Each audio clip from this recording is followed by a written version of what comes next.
मिली। Police वालों ने दूसरे जिलों के थानों में भी खबर कर दी थी। काफ़ी दिन बाद पूनम और मोहित दिल्ली पुलिस को मिल गए। दिल्ली पुलिस ने उनकी गिरफ्तारी की सूचना संबंधित थानों को दे दी थी, तो उस थाने की पुलिस दोनों को अपने साथ ले गई, क्योंकि पूनम के पिता मोहित के खिलाफ पहले ही पूनम को भगाने और रेप की एफआईआर दर्ज करवा चुके थे। पुलिस के हत्थे चढ़ने पर पूनम मोहित को लेकर बहुत परेशान थी, क्योंकि उसे मालूम था कि उसके घर वाले पुलिस से मिलकर मोहित के साथ क्या करवाएंगे। इसके अलावा उसकी ज़िंदगी भी घर में नरक बन जाएगी। यही सोच सोच कर पूनम रो रही थी, क्योंकि उसके बाद जो होना था उसका उसे अंदाज़ा था। मोहित को पुलिस ने हवालात में डाल दिया और पूनम को उसके घर वालों के सुपुर्द कर दिया, जबकि वह उनके साथ नहीं जाना चाहती थी। वह मोहित के साथ ही रहना चाहती थी, लेकिन मजबूर थी, क्योंकि उन लोगों ने मोहित के खिलाफ मामला दर्ज करवा दिया था। घर पहुंचकर पिता और भाई पूनम को जमकर पीटा और उसे धमकाया कि अगर उसने कोर्ट में मोहित के खिलाफ बयान नहीं दिया तो उसे और मोहित को जान से मार डालेंगे। पूनम घर वालों की धमकियों से बहुत डर गई, लेकिन अपने लिए नहीं बल्कि मोहित के लिए वह घर वालों के कहे अनुसार बयान देने को राजी हो गई। घर वालों ने पूनम को दबाव में लाकर कोर्ट में जबरदस्ती बयान दिलवाया कि मोहित उसे जबरदस्ती भगाकर ले गया था और उसने उसके साथ रेप भी किया था। पूनम के लिए यह बहुत बुरा दौर था। उसे उसी के पति के खिलाफ झूठी गवाही के लिए मजबूर किया जा रहा था। उसे कुछ समझ नहीं आ रहा था कि उसे प्यार करने की इतनी बड़ी सजा क्यों दी जा रही है।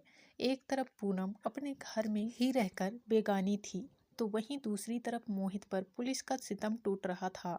जब पूनम और मोहित घर से भागे थे तभी उन्होंने शादी कर ली थी।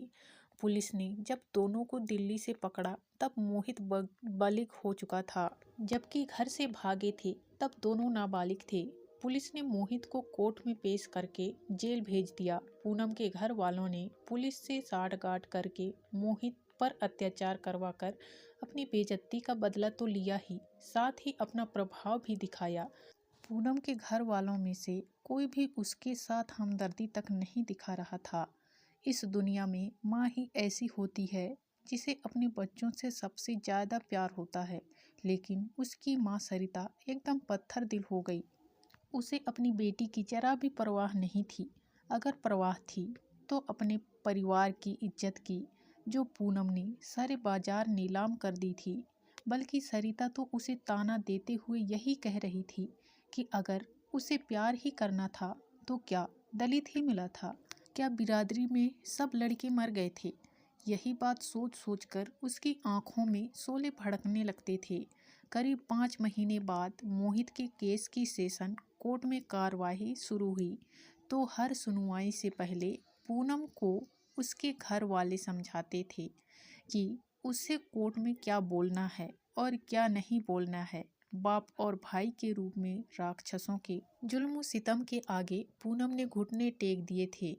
उससे जो कहा जाता वह वही अदालत में कहती। ये पूनम की गवाही का ही नतीजा था कि मोहित को हाई कोर्ट से जमानत मिलने में 22 महीने लगे। मोहित जब जमानत पर जेल से बाहर आया तो किसी तरह पूनम को भी उसकी खबर लग गई।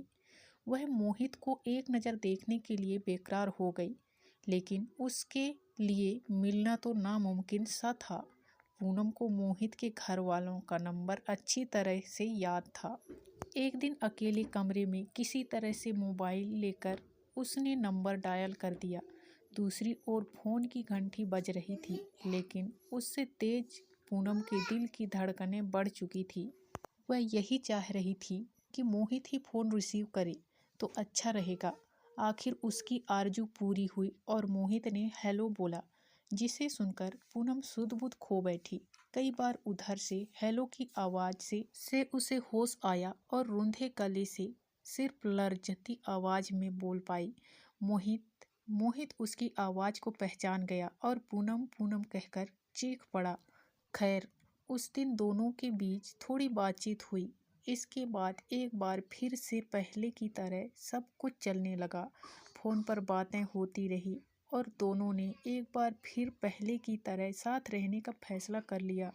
तय वक्त पर पूनम और मोहित दोबारा घर से भाग गए और गांव से दूर आर्य समाज मंदिर में शादी कर ली, जिसका उन्हें प्रमाण पत्र भी मिला। पहले जब उन्होंने शादी की थी उस समय वे नाबालिग थे।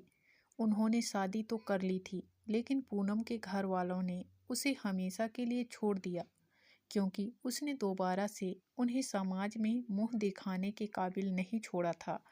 काफ़ी अरसे तक पूनम ने अपने घर वालों से कोई बातचीत नहीं की, जबकि मोहित के घर वालों ने उन दोनों को अपना लिया था। पूनम मोहित के घर पर ही रह रही थी। मोहित के पिता की मौत पहले ही हो चुकी थी। अब घर में सास और एक ननद थी। उनके बीच ही वह हंसी खुशी से रह रही थी। पूनम को अब एक खुशी मिलने वाली थी, क्योंकि वह माँ बनने वाली थी। उसने एक खूबसूरत बच्चे को जन्म दिया, जिससे पूरा घर खुश था। अब सब सामान्य था, लेकिन उसका एक जख्म भरता नहीं था कि दूसरा बन जाता था। अभी उसकी मासूम बच्ची ने सही तरह से आंखें भी नहीं खोली थी।